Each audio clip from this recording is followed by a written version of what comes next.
Press from the press, maririnig na, eksklusibo.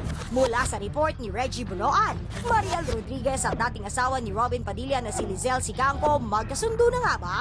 Mariel, may natatanging hiling kay Binoy. Hindi man pareho ang relihiyong kanilang pinaniniwalaan ay aminado si Mariel na naiintindihan niya ang mga obligasyon ng kanyang asawa bilang Muslim at hindi rin daw niya ito pipigilan sa pagtulong sa ating mga kababayan. Pero isa lamang daw ang kanyang hiling sa asawa. Noong nag-usap kami, naglatagan kami. Sabi ko, okay, sa akin ang lahat.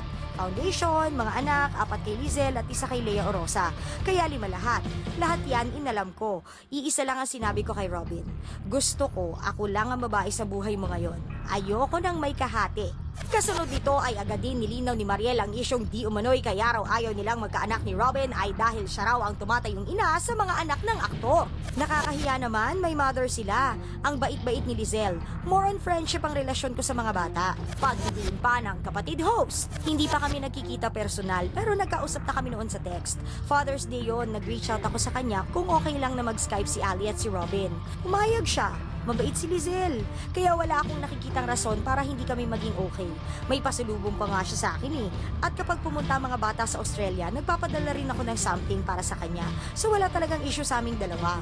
Abangan ang iba pang exclusive interviews at chika mula sa mga kapatid natin sa press.